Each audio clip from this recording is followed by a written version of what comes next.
네, 안녕하세요. 저는 신민신학대학교 현진경 교수입니다. 이렇게 만나게 돼서 정말 반갑습니다.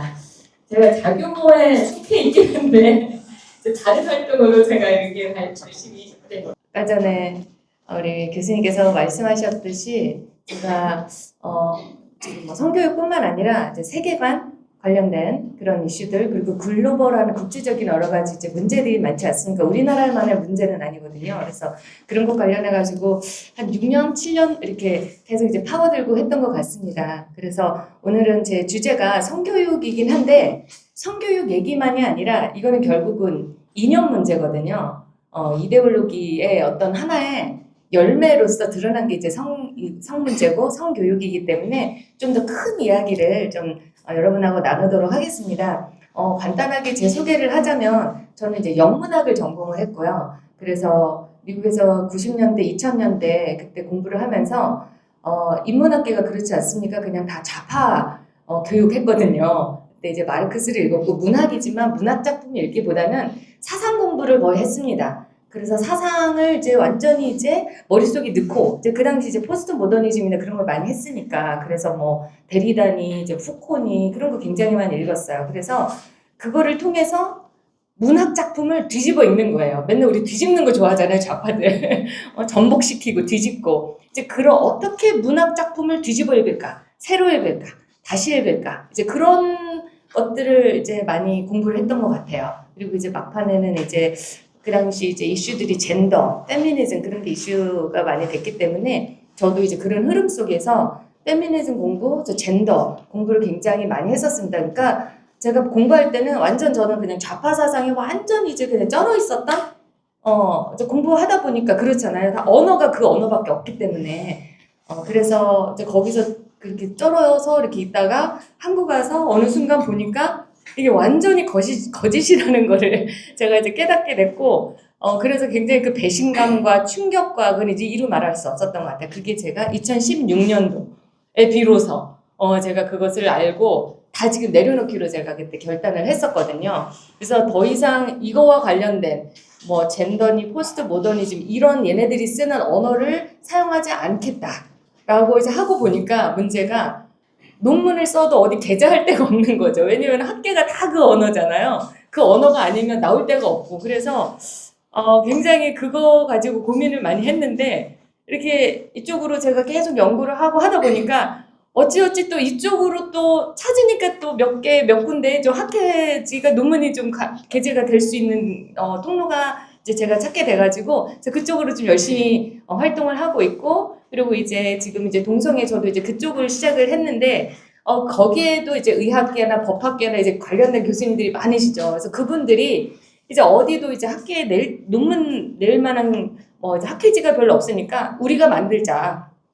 그래서 지금 회복과 혁신이라고 해가지고 지금 이것을 등재지로 지금 우리가 하려고 열심히 지금 노력 중이거든요. 그래서 2027년은 이제 그걸 등재지로 우리가 이제 올리는 이제 그런 지금 노력을 하고 있습니다. 그러니까 언어 싸움이잖아요. 결국은 언어를 누가 먼저 장악하나 이제 그런 흐름 속에서 저도 이제 열심히 싸우고 있고 여기 계신 이제 한남대 이용호 교수님도 이제 그쪽으로 열심히 싸우고 계신데 마침 몇 년 전에 또 성교육과 관련해서 열심히 진짜 이렇게 항상 연구를 하시고 막 굉장히 연구력이 좋으신 분이 아스팔트 위에서 열심히 싸우시고 막 그러시게 됐어요. 그래서 성교육 관련해서 굉장히 실제 그 상황을 너무 잘 아셔서 제가 이제 토론을 오늘 좀 부탁을 드렸어요. 그래서 오늘 와서 실제 이제 어떤 일들이 일어나는지를 이제 실질적인 이야기를 많이 해주실 것 같고 이제 저는 이제 좀 큰 그림 속에서 좌파 이데올로기의 흐름을 이제 제가 이해한 바를 이제 간단하게 여러분하고 이미 아시겠지만 그거를 이제 다시 한번 복습하면서 일목요연하게 보고요. 이제 그런 속에서 포괄적 성교육이라는 게 어떻게 등장을 했고 어떻게 흘러왔는지 이제 잠깐 설명을 드리겠습니다. 그리고 이 포괄적 성교육이 우리나라에서 갑자기 뜬금없이 등장한 게 아니라 이게 국제적인 흐름이었거든요.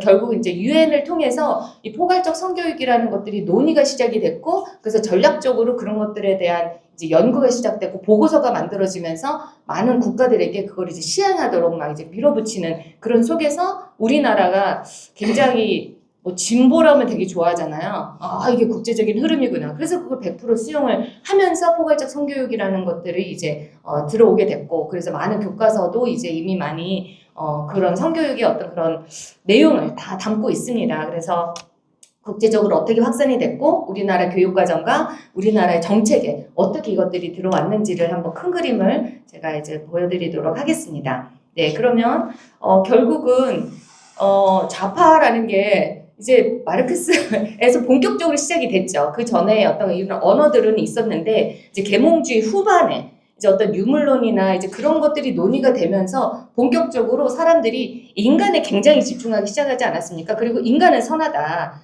인간은 선한데 이놈의 사회 구조가 문제다. 사회가 악하다라는 언어가 루소를 통해서 이제 그런 언어가 만들어지기 시작하면서 근대 후반에 마르크스나 뭐 니체나 그런 각종 그런 사상가들과 이런 철학가들이 등장을 해서 자기들만의 영역에서 과학이라는 영역에서 아니면은 사회 경제 영역에서 또 이제 철학 니체는 그런 영역에서 자기들만의 언어를 만들어냅니다. 그게 이제 모아져서 21세기, 20세기, 21세기 와서 우리가 아는 뭐 문화 막시즘이니 포스트 모더니즘이니 이런 것들이 이제 디테일하게 이제 드러났죠. 네, 한번 좀 보시면은요. 이제 마르크스는 결국은 이제 경제에 집중한 사람 아닙니까? 그렇죠? 자본가 계급, 뭐 노동자 계급 이런 불평등을 어떻게든 우리가 이제 없애야 되겠다라고 해서 실제 시도했는데 그게 이제 실패로 돌아갔고, 근데 마르크스의 막시즘에 2세대 막시스트들이 있단 말이죠. 왜냐면 경제 영역에서는 좀 부족함이 있었을 수 있겠지만 불평등은 있다. 여전히 이 불평등적인 이 사회 구조를 어떻게 뒤집어 엎을 것이냐 하면서 등장한 게 바로 비판 이론가들이죠. 독일에서 등장한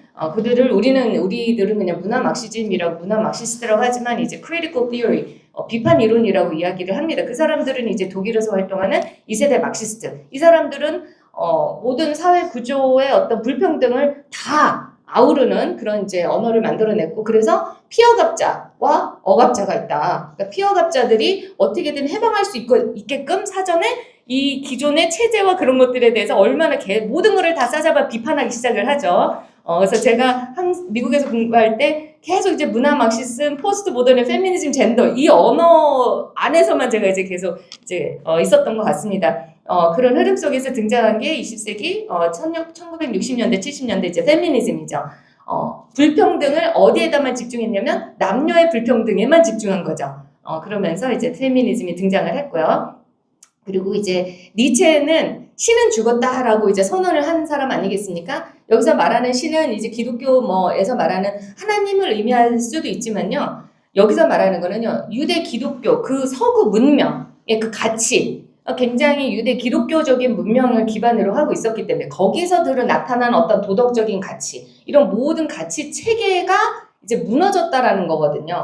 이제 그것을 선언한 사람이 바로 니체입니다. 그래서 니체의 언어에서 시작이 돼서 20세기 이제 중반 후반에 들어오면서 이제 포스트 모더니즘이 등장을 하죠. 이제 그때 이제 포스트 모더니스트들은 프랑스에 있는 언어학자들, 그들 역시 2세대 막시스트입니다. 그러니까 실제 포스트 모더니스트들의 일부는 정말 그 공산주의 그 사회주의 거기에서 스파이 역할을 했던 사람이었거든요. 그리고 실제 본인들이 막시스트라고 이제 실제 얘기를 했었고, 그리고 데리다가 이제 몇 년 전에 죽었는데 데리다가 그랬죠.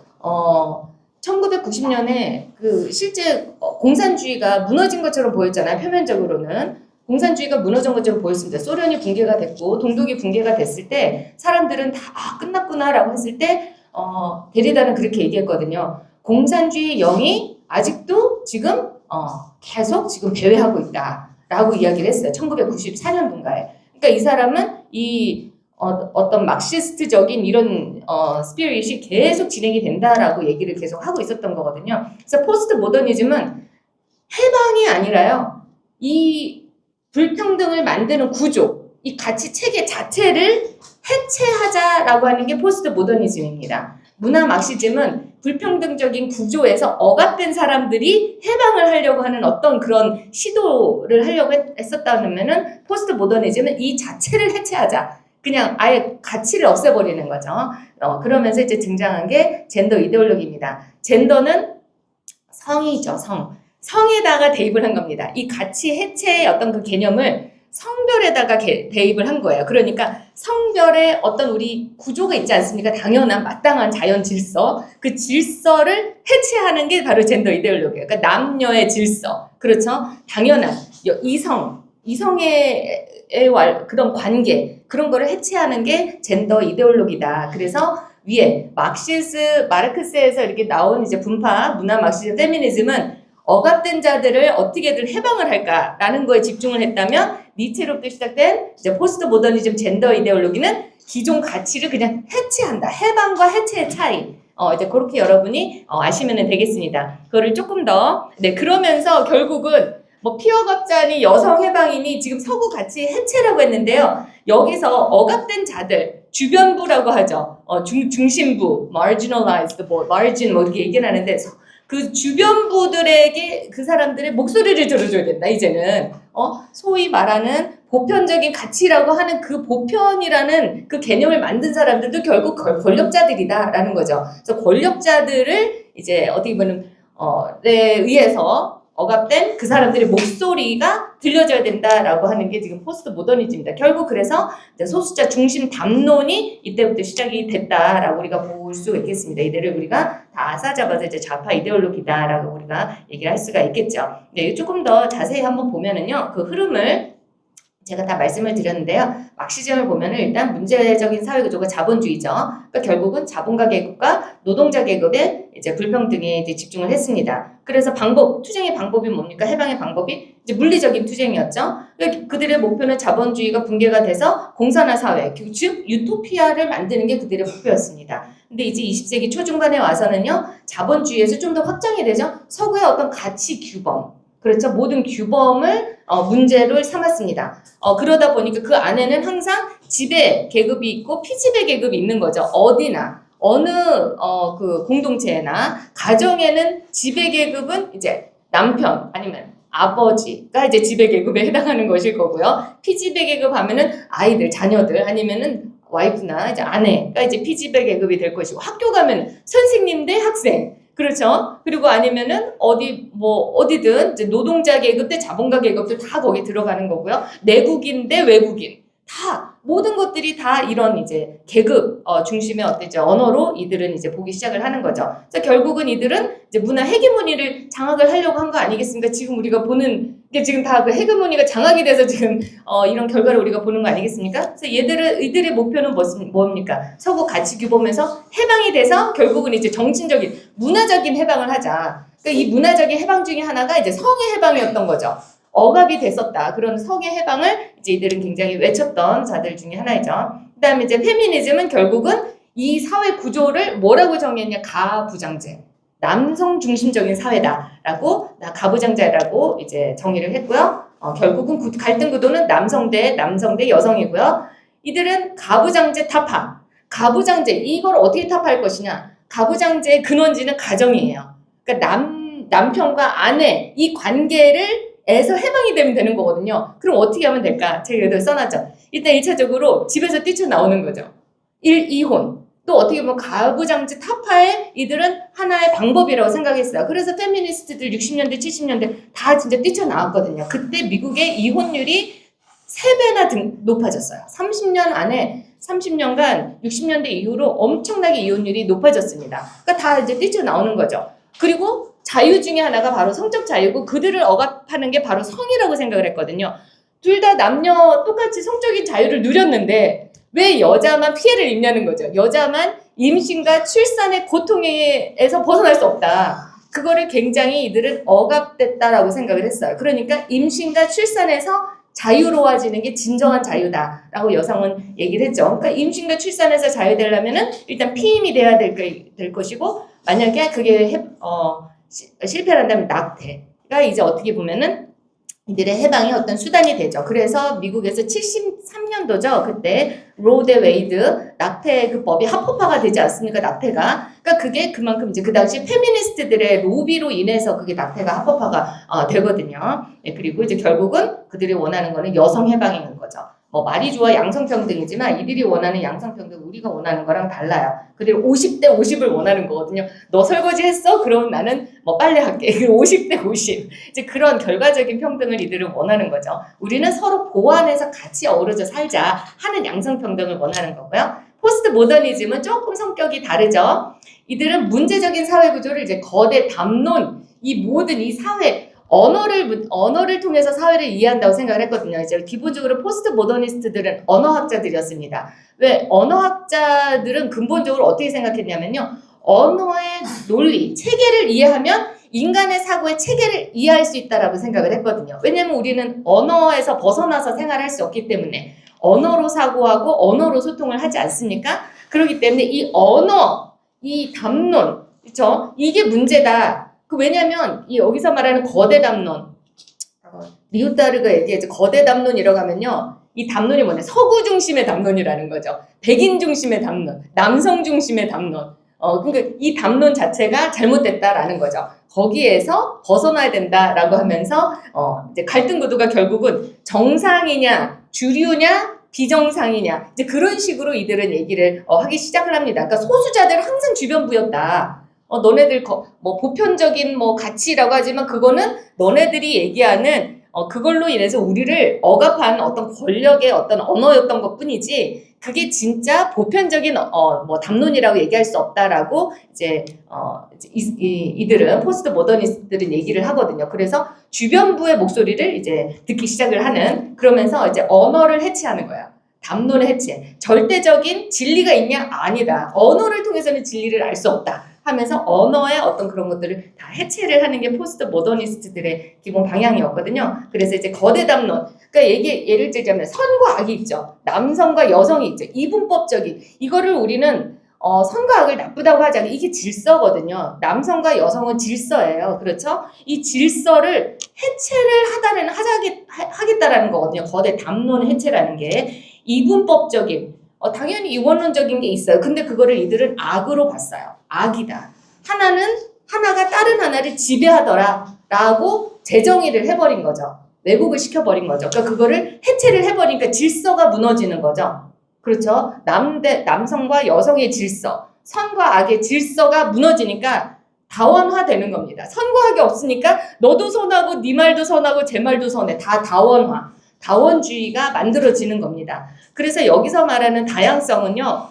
우리가 솔직히 다양성이 나쁜 거는 아니거든요. 그렇죠? 다른 거를 우리가 인정할 수 있어야 되는데 이들이 말하는 다양성, 다원주의는 기본 질서에서 벗어난 모든 것도 다 다양하다라고 아우르는 게 문제입니다. 우리는 질서가 있거든요. 남자와 여자라는 질서, 가정이라는 질서, 그런 자연 질서, 마땅한 질서 안에서야 다양성은 인정한다라는 거죠. 그게 우리가 이제 주장하는 바고요. 그들은 아니다. 그 이외의 것들을 우리는 틀리다라고 얘기하는 것들은 그들은 다 다르다라고 표현하는 게 우리와 그들의 언어의 차이입니다. 이해가 되시죠? 우리는 바운더리를 지키려고 하는 것들이 한 거고요. 그들은 바운더리를 완전 허물어서 모든 것들을 다 아우르려고 하는 그런 방향을 가지고 있다라는 거, 네, 그렇게 이해를 하시면 되겠습니다.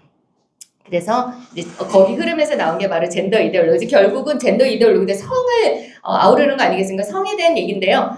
가부장제를 또 문제적인 사회 구조로 봤어요. 그러니까 얘들이 말하는 가부장제는 페미니스트들이 말하는 가부장제와 달랐어요. 페미니스트들은요, 가부장제를 남성 중심적인 사회 구조라고 봤는데, 가부장제, 얘네들이, 그 젠더 이데올로기 주창자들이 얘기하는 가부장제는요, 거기는 남자와 여자밖에 없다라는 거예요. 양성의 중심적인 구조다라는 거예요. 거기에는 비양성애자, 비이성애자들, 소위 동성애자들이 거기에는 속하지 못한다라는 거죠. 그 구조 안에는. 그래서 젠더 이데올로기를 주창한 주디스 버틀러라는 사람은요, 본인은 페미니스트가 아니다라고 선언을 했어요. 그 사람을 어떤 사람 페미니스트라고 했는데 아니다라는 거예요. 그들이 페미니즘이 말하는 그 젠더, 그거 잘못됐다라고 하는 게 바로 주디스 버틀러인데 제가 조금 이따가 좀 말씀을 좀 드릴게요. 일단은 양성 중심의 가부장제. 네네. 그리고 그 다음에 그러다 보니까 갈등 구도는 뭐냐면요. 이성애자 대 비이성애자가 이제 갈등의 구도가 되는 거예요. 우리 모두는 다 지금 억압자들입니다. 이들의 지배자들인 거죠. 그러니까 이제 비이성애자들은 억압당했고 약자고 소수자고 이제 그런 이제 언어가 만들어지는 것이죠. 그러니까 이들은 뭐를 원하는 이성의 제도를 타파하는 거예요. 이들이 말하는 남녀 중심의 어떤 그런 제도를 타파하는. 그래서 비이성애자들의 권리를 막 이제 외치기 시작하는 그들의 언어 외칠 때 이제 그들의 이제 권리에 언어를 이제 부여한 사람이 이제 젠더 이데올로기 주창자들인 거죠. 그래서 젠더 이데올로기 이 사람들은요, 여러분 많이 들어보셨잖아요. 성별이 지금은 뭐 구글 어디 들어가면요, 어디 이제 페이스북이었나요? 70몇 개 있다고 하잖아요. 그 70몇 개, 80몇 개 여러분이 굳이 그거를 셀 필요는 없습니다. 이들의 궁극적인 목표는 성별을 해체하는 거예요. 성별의 어떤 구분을 완전히 무너뜨리니까요, 무제한으로 갈 수 있습니다. 수백 개로 갈 수도 있어요. 그거를 통해서 이들이 원하는 건요, 궁극적으로 무성으로 가는 거예요. 남녀, 어떤 그런 구분 자체를 없앤다. 그게 이들의 궁극적인 목표예요. 그래서 이게 80년대 이미 그 언어가 그런 이제 논리가 많이 나와졌거든요. 그럴 때 진짜 유토피아 사회가 올 거다라고 이들은 주장을 하고 있죠. 그래서 지금 이 사회는 언어가 다 누구 중심의 언어로 되어 있느냐? 노동자 계급, 피지배 계급, 여성, 그리고 비주류 소수자, 그리고 비이성애자 중심의 언어로 이 사회가 지금 다 돌아가고 있다. 그렇죠? 그들에게 뭐라고 하면은 이제 우리는 차별을 했다. 우리는 혐오주의자다. 그래서 이제 지금 이들을 보호하기 위해서 만들려고 하는 게 바로 차별금지법 아니겠습니까? 네. 그래서 우리는 차별을 안 한다라는 게 아니라요. 이 차별금지법이 결국은 이들에게 뭐라고 하면은 처벌하겠다는 거거든요. 처벌하겠다고 하는 게 이제 바로 차별금지법이다. 이제 그렇게 여러분이 이해하시면 되겠습니다. 네. 그러면 잠깐 제가 젠더 이야기를 하는데요. 하겠습니다. 젠더라는 용어가 페미니즘에서도 젠더라고 하고 이제 동성애자들에서도 젠더 얘기를 하는데 약간 의미가 좀 다르거든요. 이제 젠더가 언제 처음 등장했냐면 1950년대 존 머니라는 그 섹스올로지스트 그 과학자에 의해서 젠더라는 용어가 처음 사용이 됐어요. 근데 이 사람은 어떻게 처음 사용을 했냐면요. 일단 이 사람으로서 처음 섹스라는 단어와 젠더라는 용어를 구분을 했어요. 개념을 구분을 했어요. 그래서 젠더를 뭐로 정의를 했냐면 젠더는 본인의 생물학적인 성에 대한 느낌 혹은 태도다. 그게 젠더다. 근데요, 이거는 생물학적으로 여성이면요, 여성적인 느낌과 여성적인 태도, 이거는 당연히 같이 가는 거거든요. 이거를 우리는 분리할 수 없습니다. 근데 이 사람은 생물학적인 성과 본인이 느끼는 느낌과 태도가 다를 수도 있어 라고 언어를 만들어버린 거예요. 그러니까 다르기 때문에 뭐예요? 마지막 이거를 12세까지 지속적으로 훈련을 해서 같게 만들 수 있다. 라고 해서 이거를 반복적인 훈련과 연습을 통해서 일치를 시키거나 분리를 시킬 수 있다라는 어떤 주장을 한 거예요. 그래서 지금 가족을 대상으로 실험을 하게 됐죠. 지금 그 두 아이가 지금 가족인데요.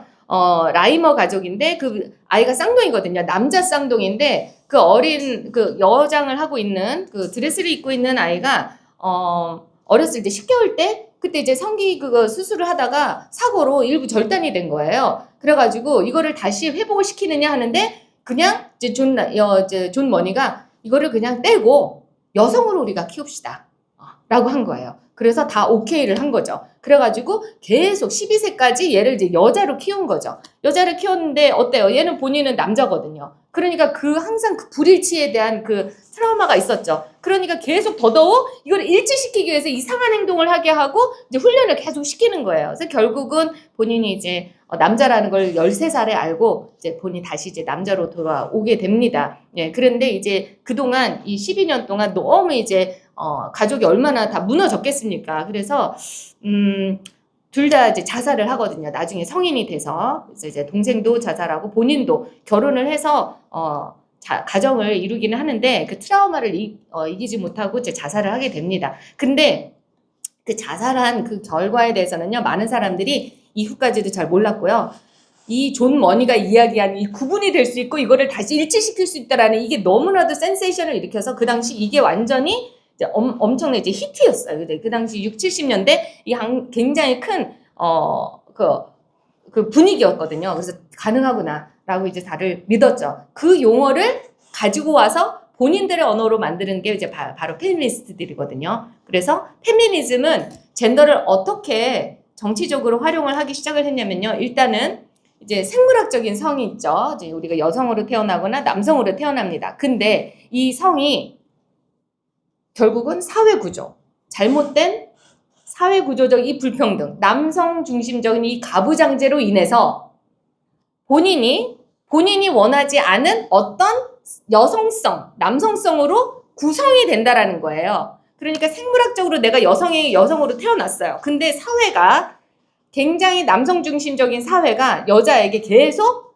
너는 여자니까 너는 치마를 입어야 돼, 너는 다속옷 해야 돼, 너는 이래야 돼, 저래야 돼 하면서 계속 이제 주입을 시켰다라는 거죠. 그러니까 어쩔 수 없이 우리가 원하지 않는 어떠한 여성성으로 구성이 됐다. 그게 사회적으로 구성된 성이라는 의미거든요. 이해가 되시죠? 그러면서 그러니까 이들이 사용하는 젠더는요, 이미 사회적으로 이거는 구조적인 불평등이 있다라는 것에 대해서 인정하고 그거를 깔고 들어가는 용어입니다. 젠더라는 게. 그래서 항상 이들은 성별 고정관념이라는 얘기를 하거든요. 근데 성별 고정관념이 이들이 만들어낸 용어예요. 이걸 고정관념이 아니라 이거는 당연한 자연스러운 현상이에요. 여성이면 여성적으로 행해지고 여성적으로 생각하고 예를 들자면 좀 뭐랄까 좀 더 공감 능력이 조금 더 남자보다 많다거나 이제 그런 것들 있잖아요. 예를 들자면 뭐 다는 아니지만 어떤 그런 성향들 마땅한 당연한 성향을 이제 페미니스트들은 이런 거는 성별 고정관념이다 라고 정의를 해버리는 것이죠. 그래서 이들은 성별 이런 고정관념을 타파해야 된다. 여기서 벗어나야 된다. 라고 하는 게 이제 페미니즘 이제 그런 움직임입니다. 그래서 이미 페미니스트들이 사용하는 젠더는요, 이미 어떻게 보면 왜곡이 된 거예요. 이 안에 사회구조적으로 불평등하다라는 게 이제 저변에 깔린 그런 개념이다라는 거예요. 네, 여성은 원치 않는 어떤 여성성으로 만들어진 거다. 라고 이제 계속 이제 이야기하는 게 이제 바로 페미니스트들입니다. 그 다음에 근데 이제 90년대 와서요, 그나마 젠더라는 개념이 바뀌어요. 제가 이제 젠더의 해체라고 했는데요. 주디스 버틀러라는, 아까 전에 제가 잠깐 이제 언급을 했는데요. 이 사람이 지금 현재도 버클리 대학에서 이제 영문학자로, 비교문학 교수로 지금 아이들을 가르치고 있는데요. 이 사람이 90년대 이제 젠더 트러블이라는 책을 출간을 하죠. 젠더 트러블. 그 젠더의 트러블이 있다는 거예요. 그 페미니스트들, 너네들이 얘기하는 그 젠더, 그거 문제 있어. 그 의미 아니야 라고 하는 게 바로 그 젠더 트러블이라는 제목이거든요. 그래서 이거를 보면 이게 지금 서론의 일부를 제가 가져왔는데요. 본 저서 젠더 트러블의 목적은 젠더에 대한 가능성의 영역을 여는 것이다. 무슨 소리입니까? 젠더에 대한 가능성의 영역? 그럴듯한 좋은 단어 다 갖다 썼거든요. 근데 결국은요, 성별을 해체하겠다라는 것을 젠더에 대한 가능성의 영역을 여는 거다. 확장하는 것이다. 성별을 해체하기 위해서 쓴 게 바로 이 젠더 트러블에 대한 책이에요. 그래서 그 주디스 버틀러는 페미니즘, 페미니스트들 너네들이 말하는 젠더에는 남녀밖에 없어. 그거 문제 있어. 나는 이 젠더의 그 영역을 해체할 거야. 그래서 나온 게 바로 젠더 트러블이라는 책입니다. 이해되셨죠? 그러면서 우리 아는 지금 현재 그 동성애 뭐 그런 거에 대한 이론적인 이제 뒷받침이 되는 거거든요. 근데 이 언어 주장이 왜 나왔냐면요. 주디스 버틀러는 레즈비언이었거든요. 이 사람은 이제 60년대, 50년대생인데 이 사람 이제 본인이 레즈비언이었다라는 거를 본인이 한 60, 70년대에 알게 된 거죠. 그러면서 그때 커밍아웃 하면서 그 당시에 굉장히 주변으로부터 비난을 많이 받았어요. 비난을 많이 받고 자기의 정체성에 대한 혼란, 이제 그런 것을 이제 계속 겪었는데 굉장히 이제 똑똑했거든요. 그래서 철학이 심취합니다. 철학이 심취하면서 철학으로 본인의 어떤 이런 정체성 혼란을 정당화를 시켜버린 거예요. 그래서 포스트 모더니즘 언어를 가지고 와서 젠더 이데올로기, 지금 현재 이제 젠더 이론을 만들어낸 거죠. 젠더는 만들어지는 거지. 근데 제가 이제 지금 말씀을 드리게, 젠더는 애시당초 있는 게 아니라 만들어지는 거다. 뭘 통해서? 반복적인 행위를 통해서 만들어지는 거다. 정체성이라는 건 애시당초 없는 거야. 반복적인 수행과 의미 부여를 통해서 만들어지는 거야. 라고 이 사람이 젠더를 재해석을 해버려요. 그러니까 이게 굉장히 위험한 건데요. 이게 포스트 모던적인 접근이거든요. 포스트 모더니즘과 모더니즘의 차이는 근대주의와 후기 근대주의의 차이는 뭐냐면요.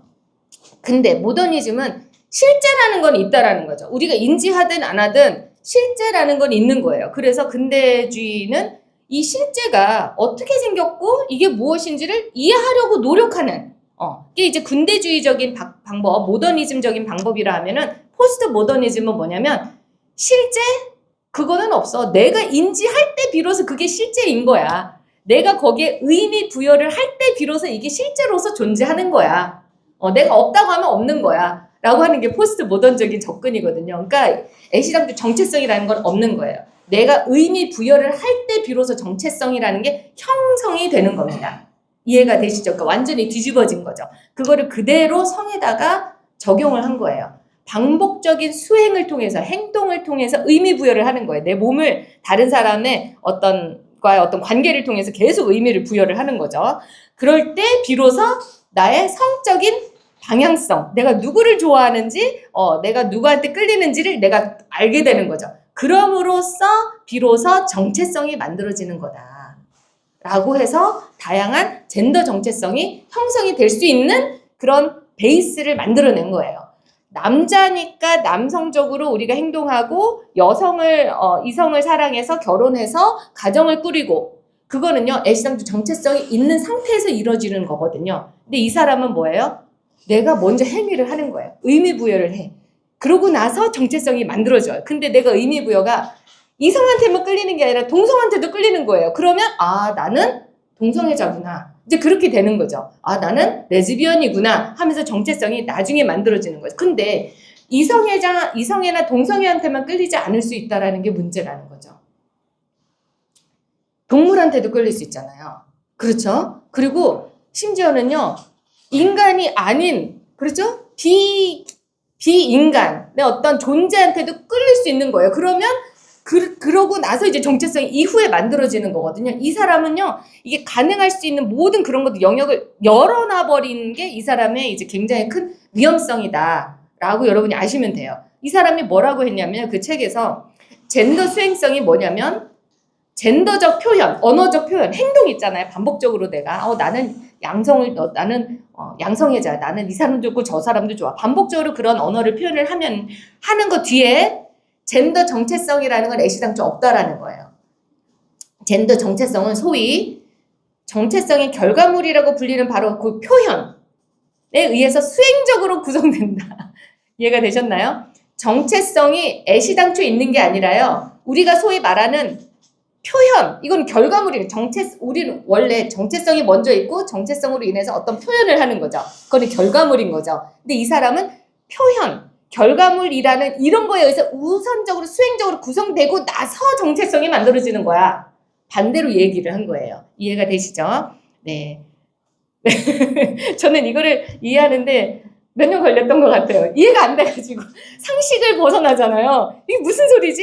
근데 제가 이해를 못해서 나는 영어를 못하나 보다 생각을 했어요. 아무리 이해해도 읽어도 이해가 안 되니까. 근데 이제 같이 공부했던 미국 학생이 나는 이제 그 박사과정이었는데 나는 영어를 읽으면 읽을수록 나는 영어를 못한다고 나는 생각이 들어. 막 얘기를 하는 거예요. 미국 사람들도 읽어도 이해가 안 되는 거죠. 영어는 영어긴 한데 이해가 안 되는. 그래서 이거는 언어의 문제가 아니구나. 이제 상식을 뛰어넘어 버리니까. 근데 이거를 저는 계속 이제 몇 년 동안 이거를 이제 공부하고 제 논문에 이거를 계속 인용하고 하다 보니까요. 이거대로 생각을 하게 되더라고요. 그게 진짜 위험하죠. 이제 그렇게 됐습니다. 그래서 이게 바로 제가 아까 전에 말했던 무슨 수간이니 설마 네, 이미 이런 관련된 논문은 많이 나와 있어요. 네, 그래서 일탈적인 이런 성행위 주장으로 지금 버틀러의 수행성 이론을 다 갖다 뒷받침을 하는 거예요. 그래서 양성애, 제목이 뭡니까? Playing with Butler and Foucault, Bisexuality and Queer Theory. Bisexuality and Queer Theory. 지금 버틀러는 푸코를 가지고 와서 양성애를 이제 주장을 하는 거예요. 그 다음에 다자성애, Polyamory as a Sexual Orientation. 폴리아모리도 섹슈얼 오리엔테이션이다. 성적 지향이다. 왜 양성애, 이성애만 있냐? 폴리아모리도 있어. 수간, The love whose name cannot be spoken. 말할 수 없는 사랑. Queering the human animal bond.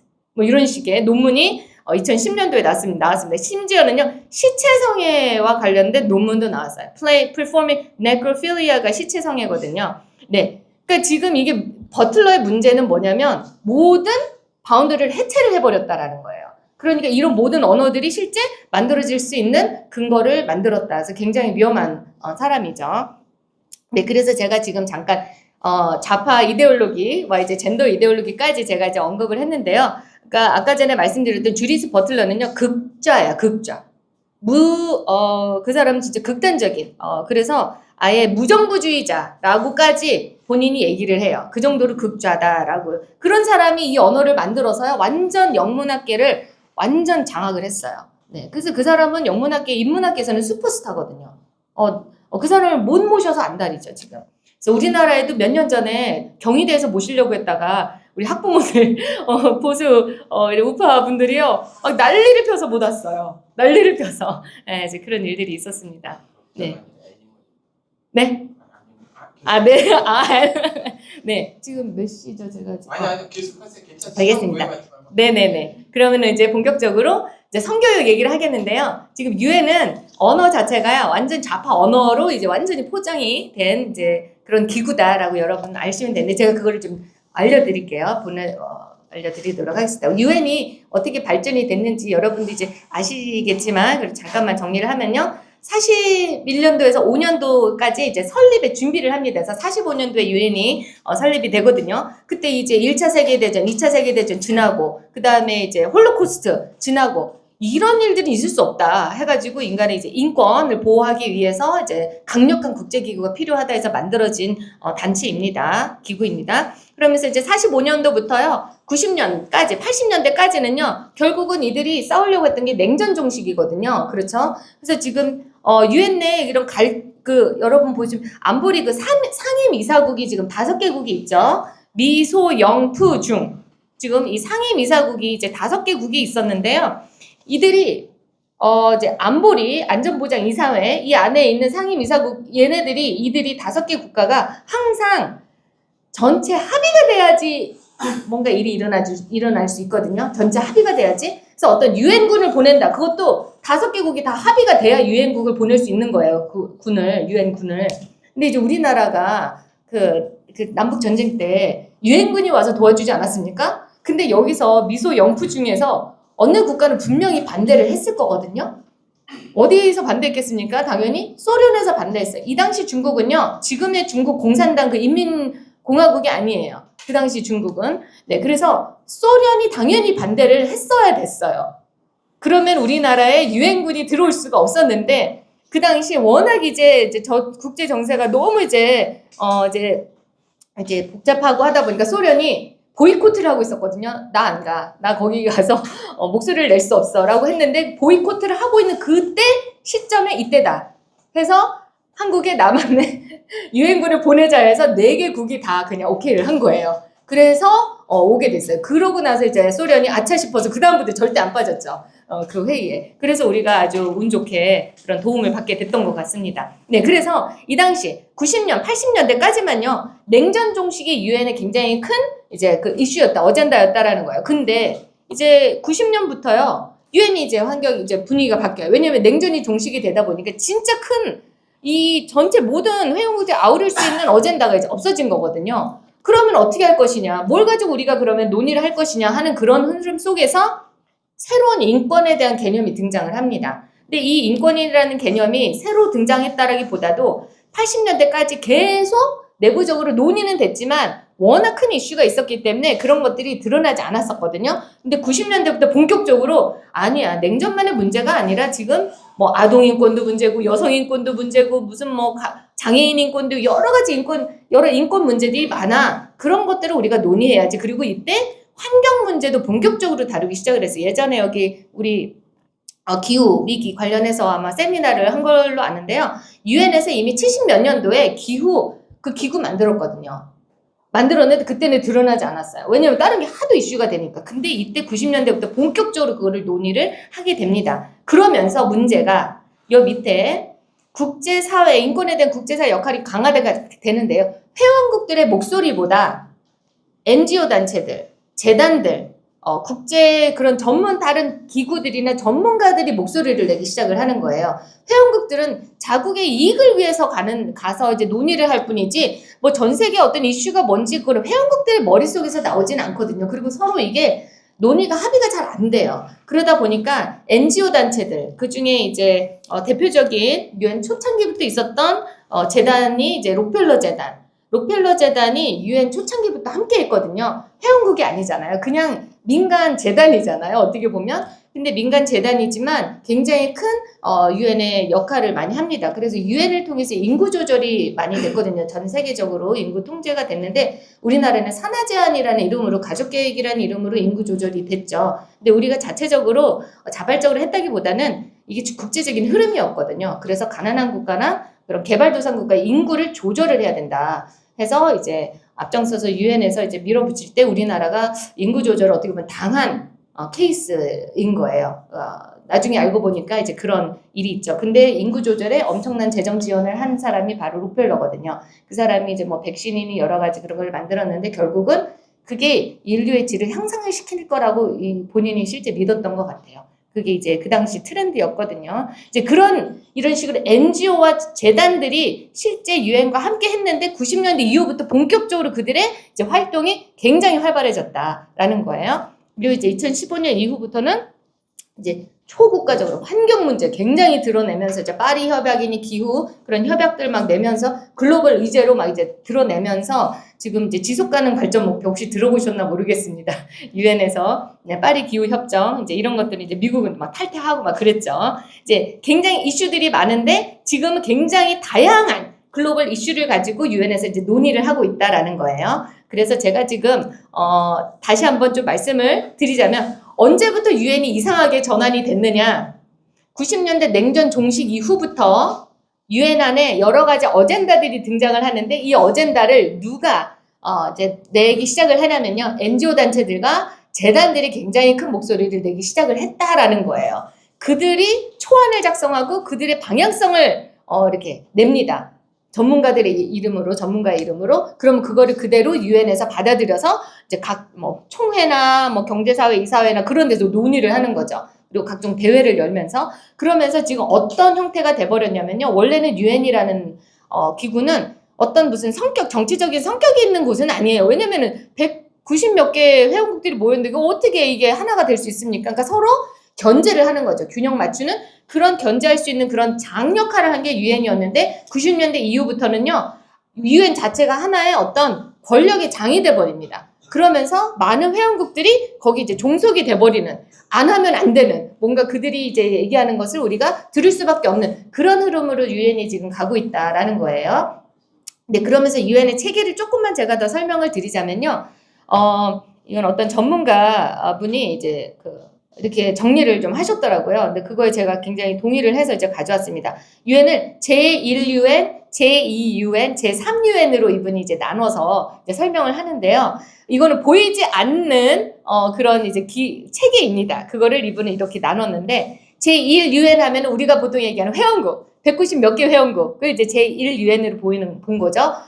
그리고 제2유엔은 사무국 실제 업무를 담당하는 사무국을 제2유엔으로 봤습니다. 그러니까 이제 사무국에 상주하면서 업무를 보는 분을 우리는 사무총장이라고 하죠. 회원국들은 거기에 상주하지 않습니다. 유엔에 필요할 때만 이제 회의하러 가는 거지. 근데 상주하면서 실제 업무를 하라고 행정 업무를 보는 사람 내가 사무국이죠. 그래서 사무총장을 그냥 상징적으로 유엔의 전체 이제 대표되는 어떤 인물로 우리가 그냥 얘기를 하는데 실제 사무국 역할을 사무국의 그냥 장인 거죠.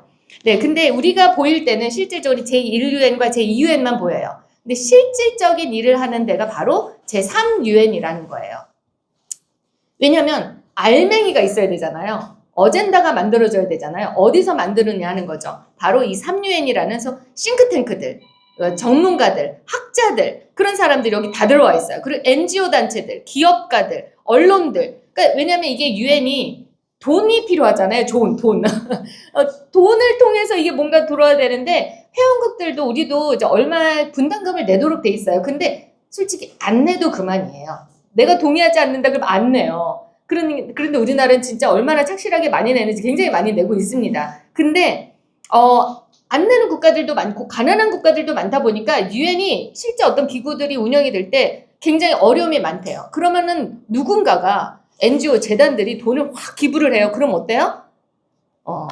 돈을 낸 사람들의 목소리가 커질 수밖에 없는 거거든요. 이제 그런 식으로 지금 유엔이 돌아가고 있다라는 거예요. 그래서 결국은 제3유엔으로 인해서요, 제1유엔, 제2유엔의 모든 영향력을 다 끼치고 있다라는 거를 여러분이 아시면 돼요. 그래서 지금 A부를 보시면 뭐냐면요, 이게 국제 대회 아니면 협약을 맺거나 할 때요, 대회를 맺을 때, 대회는 협약은 회원국 간에 맺는 게 협약 아니겠습니까? 거기에 이제 사무국이 중간에 이제 들어가겠죠? 근데 그 협약의 내용을 누가 만드냐는 거죠. 그 알맹이를 3유엔의 전문가들, 싱크탱크들이 만들어서 협약의 초안을 제안을 한다는 거죠. 제시를 하면 회원국들이 보고 특별히 문제가 없네 하면 오케이 하고 도장을 찍는다라는 거죠. 사인을 한다라는 거죠. 그래서 그 A에서 진짜 실질적인 정말 영향을 미치는 데가 바로 3유엔이다라는 거죠.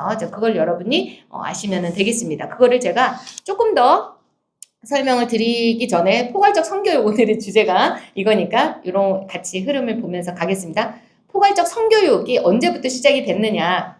60년대부터 본격적으로 어떻게 보면 이제 문화 막시즘이라고 우리 얘기하잖아요. 이제 그때 한참 비판 이론이 아주 그냥 그 젊은 세대를 아니면 학계를 다 막 장악하기 시작할 때 비판 이론, 그리고 여성 해방 운동, 그렇죠. 그리고 68 혁명이 있었고요.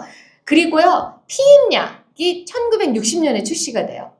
피임약이 출시됐다는 건 이건 엄청난 이제 페미니스트한테는 역사적인 사건이거든요. 여성에게도 성적인 자유를 누릴 수 있게 됐다라는 거예요. 그러면서 본격적으로 굉장히 성적인 문란함이 아주 굉장히 큰 문제가 됐습니다. 그리고 73년도에 낙태가 미국에서 합법화가 되고 프랑스는 75년도에 합법화가 됩니다. 네, 그래서 이제 성해방을 이제 이들이 누리게 되는 거죠. 그래서 성해방은 결국은 성적인 방종, 성적인 문란함으로 갈 수밖에 없겠죠. 그러다 보니까 그거에 대한 결과로 낙태가 급증할 수밖에 없습니다. 그리고 성병이 굉장히 증가를 했어요. 그리고 81년도에 비로소 미국의 이제 에이즈가 이제 본격적으로 확산이 되기 시작을 합니다. 그래서 80년대 미국의 에이즈의 위기를 선언을 하죠.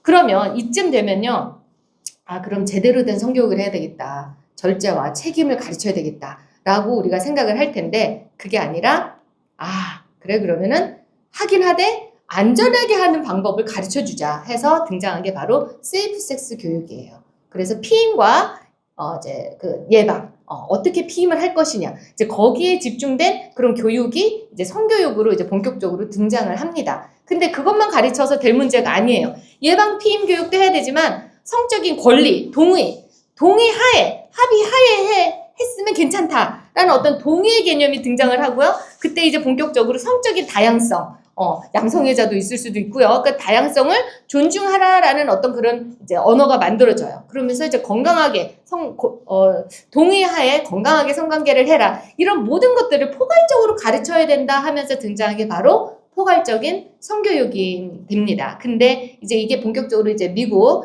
중심으로 이제 서구에서 이게 이제 진행이 되다가 이게 94년도에 유엔을 통해서 본격적으로 포괄적 성교육이 국제적으로 논의가 되기 시작을 합니다. 그래서 94년도에 세계 인구대회, 그리고 95년도에 여성대회, 페미니스트들이 장악한 5만 명의 모임 중에요, 3만 명이 NGO 여성, 페미니스트 여성 단체들이었대요.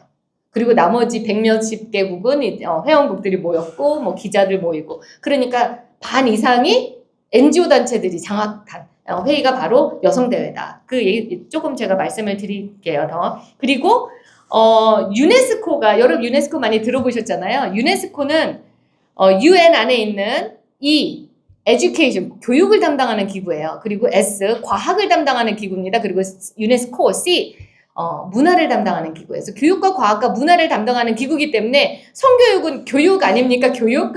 그래서 성교육 가이드가 필요하겠다 해서 유네스코에서 앞장서서 성교육 가이드를 1차 2009년에 만들고, 그리고 지금 2018년도에 가이드 두 번째 개정안이 나왔습니다. 1차 때는 너무 외설적이어서 5세부터 자위를 가르치라고 돼 있어요. 그래서 이거 굉장히 논란이 돼서 문제가 많이 돼서 2018년도에 그 용어를 약간 좀 순화를 시켜서 이제 나왔어요. 그래서 지금 현재는 우리나라가 두 번째 유네스코 성교육 가이드를 기반으로 지금 우리나라 성교육이 지금 진행이 되고 있다. 그렇게 여러분이 아시면 되겠습니다. 그래서 지금 유엔을 얘기를 우리가 안 할 수가 없는데요. 아까 전에 제가 말씀을 드렸듯이 유엔이 그 NGO 단체들 중심으로 진행이 됐다고 했잖아요. 솔직히 아까는 성교육 가이드 얘기했을 때 회원국들 대부분은 다 반대했거든요. 그러니까 이거는 회원국들이 만들어낸 언어는 아니라는 걸 우리가 알 수가 있죠. 네, 그래서 지금 여기서 분명히 아까는 말씀드렸듯이 NGO 단체들, 그렇죠, 전문가들, 이들이 주축이 돼서 이런 모든 언어들이 만들어지고 담론이 만들어진다라는 거를 여러 그 문서를 통해서 우리가 볼 수 있는데요. 마가렛 피터스라는 사람이 저 학자가 다음과 같이 얘기했습니다. 성혁명 과정에서 처음부터 끝까지 유엔 안에 중심적인 역할을 한 것은 정부가 아니라 비정부 소수자들이다라고 하는 거예요. 이 성교육과 관련된 언어를 만들어낸 사람들은 비정부 소수자들이라는 거죠. 페미니스트들 특히. 그 다음에 밑에 이거는 유엔 여성지휘위원회에 이제 실제 공식적으로 써 있는 표현입니다. 비정부 기구 NGO의 적극적인 참여는 여성지휘위원회 업무에 있어서 중요한 요소이다. NGO는 1995년 베이징 선언 및 행동강령 작성을 하는데 영향력을 행사해왔다. 베이징 아까 전에 여성대회가 굉장히 중요한 여성대회가 있었다고 말씀을 드렸는데 그냥 모인 게 아니거든요. 뭔가를 같이 논의하고 결정을 하고 이제 하기 위해서 모였겠죠. 그 언어를 누가 만들었느냐? 지금 여기서 NGO 단체들이 그 언어 초안을 다 만들었다고 여기서 이 이야기를 하고 있는 겁니다. 그리고 회원국들은 와서 오케이 알겠습니다 하고 이제 동의를 하고 이제 가지고 간 거죠. 본인들 나라로. 그래서 조금 더 자세하게 한번 제가 몇 가지를 더 보여드릴 건데요. 이제 유엔 체계를 여러분이 좀 아셔야 되는 게 모든 유엔의 구조가 다 이상한 건 아니에요. 유엔이 너무나도 복잡해서 유엔을 다 싸잡아서 잘못됐다. 아니면은 뭐 유엔이 뭐 좋은 기구다라고 할 수가 없어요. 왜냐면 그 안에 촘촘하게 문제되는 것들이 있거든요. 그거를 제가 조금 알려드릴게요. 그래서 이거를 알아야 실제 우리나라 정부에서 유엔 얘기를 할 때 걸릴 수가 있거든요. 우리가 유엔 하면은 움찔하거든요. 유엔에서 하라고 했으니까 해야 되는 거 아닌가?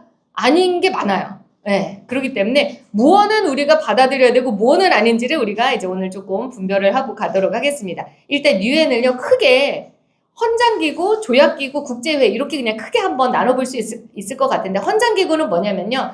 유엔의 헌법이 있죠. 유엔이 처음 만들어질 때 국가가 만들어질 때 헌법이 만들어지는 것처럼 헌장이 있는데요. 그 헌장에 언급된 주요 기구를 우리는 헌장기구라고 해요. 그리고 조약기구 하면은 협약 있죠. 뭐 아동권리협약, 여성차별철폐협약, 우리나라가 맺은 협약들이 있습니다. 그 협약을 관리하는 기구가 바로 협약기구, 조약기구입니다. 그리고 국제회의는 이제 그냥 여러 어젠다들, 의제들을 논의하는 데가 국제회의인데요. 여기서 진짜 중요한 게 어떤 문서들이 법적 효력이 있는 문서들이고 어떤 문서들은 법적 효력이 없는지를 우리가 알아야 되거든요. 국제법적 문서, 법적인 효력이 있는 문서는 뭐냐면 유엔 헌장. 유엔 헌장에 써 있는 거는 우리가 이행하도록 돼 있어요. 이거는 의무예요. 우리는 이제 유엔 회원국으로서. 그래서 유엔 헌장은 최상위 국제 규범입니다. 네. 그리고 그다음 조약 및 협약. 우리가 협약을 맺었잖아요. 그 국가 간에. 그거는 약속을 한 거기 때문에 이거는 이행할 의무가 있습니다. 그래서 이거는 우리가 이행을 해야 합니다. 네. 그다음에 안전보장이사회의 결의, 안보리. 네, 이거는 이제 그 국가 간의 어떤 안전을 위한 거기 그 여러 가지 이사회 중에 솔직히 결의는요. 그냥 결의 안으로 끝나는 거지 이게 꼭 이행을 해야 할 의무는 없어요. 그러니까 여러분 아셔야 돼요. 유엔 총회에서 뭔가 결의가 됐다. 그렇다고 꼭 이행할 필요는 없어요. 그렇구나. 방향성이 그렇게 됐구나라고만 여러분이 아시고 근데 유엔 총회에서 결의했으니까 우리도 이렇게 해야 됩니다. 아니다. 이거는 법적인 효력이 없다라고 말씀을 하시면 됩니다. 여튼 근데 그중에 안전보장이사회의 결의안, 결의가 또 국제법적 효력이 있다라고 이제 봅니다. 그런데 일단은 이제 제가 아까 전에 헌장기구, 헌장 안에 언급이 된 이 기구가 여러분들 많이 들어보셨어요. 총회, 안전보장이사회, 경제사회이사회, 국제사법재판소 그리고 사무국 이런 기관들이 헌장기구에 언급이 됐어요. 근데 이 총회가 얼마나 큽니까? 190 몇 개의 회원국들이 다 모여서 논의를 하지 않습니까? 그래서 거기서 모든 논의가 다 될 수는 없겠죠. 그래서 그 아래 부속기구들이 있습니다. 여러 어젠다를 다 논의할 수 없기 때문에 밑에 그 기구들이 각각 이슈들을 가지고 이제 논의를 하는데 여기 이제 총회에 소속이 되어 있는 기구들이 있습니다. 그리고 경제사회 이사회에 소속되어 있는 기구가 있고요. 사무국에 소속되어 있는 기구가 있는데 다 아실 필요는 없고 제가 이제 뭘 말씀을 드리려고 하냐면 이 빨간색으로 되어 있는 부분이 솔직히 문제가 되는 거거든요. 총회 안에 가장 문제가 되는 데가 바로 인권이사회입니다. 인권이사회는 인권 문제를 다루거든요. 총회에서 모든 문제를 다 다룰 수 없기 때문에 인권이사회에서 1차 결의를 하고 그 다음에 총회로 올려보내는 거예요. 근데 인권이사회는 각각 회원국들의 대표가 들어갈 수도 있고 그래요. 근데 그들이 언어를 만들진 않아요. 어디서 만드냐? 사무국에 소속되어 있는 인권 최고 대표 사무소에서 언어를 만들어요. 그러니까 거기서 이제 초안을 작성하고 거기서 문서를 만들고 보고서를 작성해서 이사회에 올리는 거예요. 그럼 이사회에서는 그거를 가지고 논의를 해서 결의가 되면 총회에 올려서 최종 승인을 하는 겁니다. 그런데 문제는 이 인권 최고 대표 사무소가 문제예요. 이 언어를 만드는데 여기서는 이제 극자의 어떤 극자 그런 사람들이 여기 다 들어가 있거든요. 그래서 여기서 어떤 뭐 예를 들면 동성애나 어떤 그런 것들을 언어를 여기서 다 만들어내요. 인권이사회는 대부분이 선진국이 좀 많이 들어가 있는데요. 반 이상이 동성애를 지지하는 회원국들이고 그 좀 반 미만은 이제 그걸 반대하는 회원국들이에요. 그러다 보니까 항상 과반수가 넘어요. 인권이사회에서 논의할 때. 그러면서 이제 넘어가면서 이제 총회로 들어가는데 또 여기서 여러분이 좀 아셔야 될 게 유엔에서는요. 과반수가 중요한 게 아니라요. 합의가 중요해요. 합의. 100% 합의가 됐느냐. 합의가 굉장히 중요합니다. 합의가 되면 이건 법적 효력이 있다고 봐요. 왜냐면 190 몇 개 회원국들이 다 합의를 했으니까. 근데 합의가 안 되고 표결로 갔다. 몇 표냐? 그거는 합의가 안 된 거라는 의미거든요. 그거는 법적인 효력은 없습니다. 네, 그렇게 여러분이 아시면 돼요. 결의는 합의가 됐냐? 그것만 물어보시면 됩니다. 네. 그 다음에 제가 하나 지금 뭘 보여드리려고 했냐면요. 유엔 인권이사회 이제 그 당시 회의할 때 그 보고서 내용인데요. 2011년도에 처음으로 유엔 안에서 성적 지향, 젠더 정체성, 동성애 관련된 논의가 처음으로 유엔에서 됐어요. 이게 쉽게 유엔 안에서 될 수가 없거든요. 왜냐하면 반대하는 회원국들이 얼마나 많겠습니까, 솔직히. 그래서 논의가 잘 안 되는데 이때 처음 논의를 해서 결의를 했는데요. 성적 지향 관련된 그런 것들도 우리가 차별하면 안 된다라고 해서 올려서 봤더니 그렇지, 차별하면 안 돼 하면서 그거에 찬성한 회원국이 23개국이에요. 그러니까 성적 지향을 옹호한 거죠. 근데 거기에 한국도 포함이 돼 있습니다. 근데 반대가 19개국이에요. 그러니까 여러분 보시면 찬성과 반대가 차이가 그렇게 크게 나지 않는다라는 거예요. 많은 회원국들이 반대하고 있고 심지어는 기권도 많아요. 이제 정치적으로 굉장히 눈치를 보는 회원국들은 표를 이제 못하는 거죠. 참여를 못하는 경우가 많습니다. 그리고 지금 총회 안에 회의를 하고 나서 결의가 됐으면 뭔가 일이 진행이 돼야 되겠죠. 뭔가 일이 돼야 되겠죠. 그리고 일이 되려면요 돈이 필요하거든요. 돈을 가지고 실제 일을 하는 데가 바로 이런 데예요. 우리가 잘 아는 유니세프. 유니세프는 총회 안에서 결의된 내용을 가지고 돈을 베이스로 해가지고 이제 다른 회원국들, 다른 필요한 아동의 도움이 필요한 곳들에게 이제 돈을 이제 쓰면서 이제 도와주죠.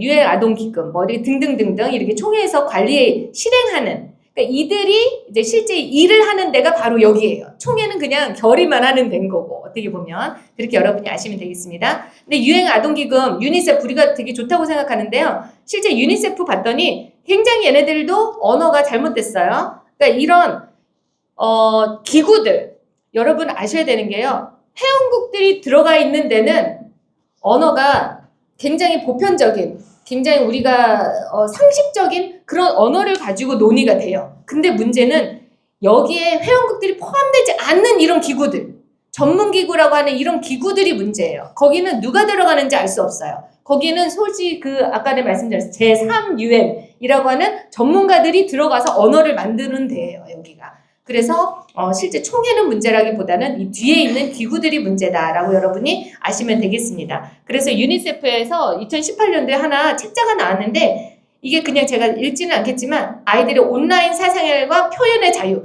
온라인에서 무슨 표현을 어떻게 하든지 얘네들의 자유다. 얘네들이 사생활이니까 어른들은 뭐라고 하지 말라라는 게 지금 여기서의 이제 방향성입니다. 그러니까 아이들에게 지나친 권리와 자유를 주자라는 거죠. 이제 굉장히 문제되는 기구 중에 하나예요. 그리고 진짜 이제 문제가 뭐냐면 여기 경제사회 이사회와 협력 관계를 맺고 있는 전문기구가 문제예요. 여러분 WHO 많이 들어보셨잖아요. 유네스코 많이 들어보셨죠? WHO 유네스코는요 UN 기구가 아니에요.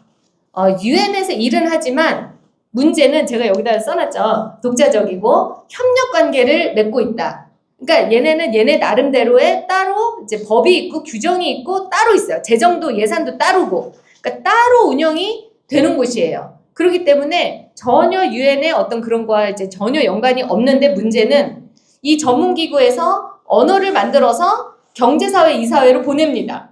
그럼 경제사회 이사회에서 그걸 가지고 논의를 해서 결의를 하는 거예요. WHO, 유네스코 많이 들어보셨죠? IMF, 세계은행그룹 이런 데가 다 국제노동기구. 다 국제노동기구도 아마 미국에서 탈퇴했고요. WHO, 유네스코 다 미국에서 다 탈퇴했거든요. 그 정도로 탈퇴를 할 수 있는 그냥 민간 어떻게 보면은 그런 기구다. UN을 썼긴 했지만 UN의 기구는 아니다라는 거예요. 그래서 WHO를 보시면요. 여기 써 있어요. WHO 시작이 록펠러 재단과 함께 했다라는 게 이게 이미 공식적으로 여기서 다 드러나고요. 아직까지도 록펠러 재단에서 얼마 재정 지원을 하고 있다라고 이제 계속 이제 WHO 이제 홈페이지에 올라오고 있습니다. 네. 그리고 지금 WHO의 최대 재정 기여자 순위를 봤더니요. 2024년 기준에 다 국가들을 다 제치고요. 빌 앤 멜린다 게이츠 재단이 1위예요. WHO에 재정을 기부하는. 그리고요. 3위가 가비라고 해서 게이츠가 설립한 국제 백신 보급 기구입니다. 그러니까 이제 코로나 그때 이제 백신 이제 여러분 다 그림이 그려지시잖아요. 이렇게 재정을 지원하는데 누구 목소리가 가장 컸겠습니까? 당연히 이들이 가장 컸겠죠. 어쩔 수가 없는 거예요. 그렇죠? 그러면서 미국은 계속 이제 돈을 막 한참 열심히 내다가 2024년도에는 거의 잘 안 냈어요. 그러다 25년도에는 탈퇴를 했습니다. 트럼프 행정부가 들어오면서 이제 완전히 탈퇴를 해버린. 이런데 내가 돈을 써가면서 우리가 속박될 수 없다. 이제 그렇게 된 거죠. 네. 그리고 지금 현재는 WHO가 또 여러분 약물 낙태가 굉장히 문제되는 거 아시죠? 그래서 지금 우리나라 그 모자보건법에 임신 수술이라는 용어를 빼고요. 임신 중지라는 단어를 바꾸려고 하고 있거든요. 옛날에 임신 중절 수술이라고 돼 있었어요. 근데 왜냐하면 임신 중지라는 의미가 돼야 약물 낙태도 포함이 될 수 있거든요. 약물을 거기다 넣기 위해서. 근데 이게 굉장히 문제가 돼요. 왜냐하면 집에서 약을 통해서 태아를 살해를 해버리면요. 나중에 어떻게 됩니까? 그 아이가 죽은 사체가 밑으로 나오겠죠. 그러니까 그냥 나오는 거예요. 그리고 그 과정에서 얼마나 힘듭니까? 우리 아이를 낳으신 분 아시죠? 그 통증과 그걸 혼자 감당할 수가 없어요. 그리고 그게 깨끗하게 나올 수도 없고, 그러니까 그거를 혼자 집에서 관리할 수가 없기 때문에 많은 의사들이 이거는 말도 안 된다, 있을 수 없다라고 하는데 지금 WHO에서는 자가관리, WHO 자가관리 권고지, 집에서 스스로 셀프케어, 인터벤션, 셀프케어를 어떻게 스스로 셀프 매니지먼트, 스스로 집에서 할 수 있는지를 가르쳐 주겠다라고 해서 지금 보고서가 나온 거예요. 2022년도에. 네, 굉장히 위험하죠. 그러니까 결국은 자가 이렇게 약물 낙태하고도 가서 병원 가서 또 수술을 받아야 되거든요. 여기 지금 한 페이지를 제가 가져왔어요. 약물 낙태는 자기 관리는 낙태 케어의 안전하고 효과적인 선택지 중에 하나입니다. 그래서 수용 가능하고 비용 효율적이고 자율성을 향상시킨다. 그러면서 약물 낙태를 굉장히 밀어붙이고 있습니다. 네, 이게 지금 WHO의 지금 실체다라는 거죠. 네. 그리고 지금 유네스코도 여러분 이제 문제가 된다고 제가 말씀을 드렸는데요. 결국은 이제 세속적 인본주의 교육을 하고 있고 이제 포괄적 성교육에다가 지금은 세계 시민 교육까지 얹어져서 2015년 이후에 본격적으로 그래서 이제 글로벌 리스트를 만들겠다라는 거거든요.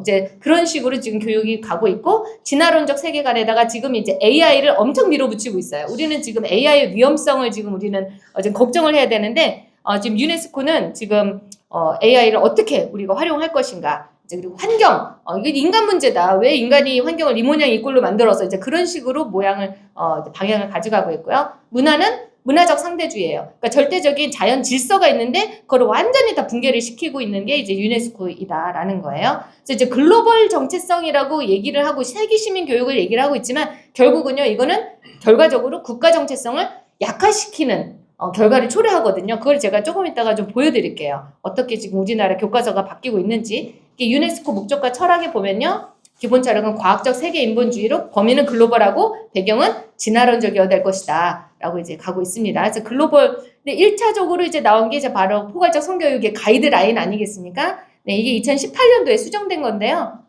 우리나라에도 국제 성교육 가이드라고 해서 좀 뭐 구글을 통해서 여러분 다 확인을 하실 수 있습니다. 여기 보세요. 지금 어떤 기구들이 유엔 안에 어떤 기구들이 같이 협력해서 작성을 했는지, 대표로 유엔이 작성을 했지만 같이 협업한데 UNAIDS, UNFPA가 인구기금입니다. 인구 조절에 이제 돈을 굉장히 많이 쓴 데가 바로 유엔 인구기금이고, 유니세프, 유엔 여성, WHO 얘네들이 다 한 통속이다라고 여러분이 생각을 하시면 돼요. 여기 기본 교육 내용은 성적인 자기결정권. 너네들이 할지 말지 스스로 결정할 권리가 있다. 이거는 아이들에게는 결정권이 없습니다. 이거는 이미 대법원 판결에서 나서 이거 미성년자에게 해당되지 않은 권리다라고 얘기를 했죠.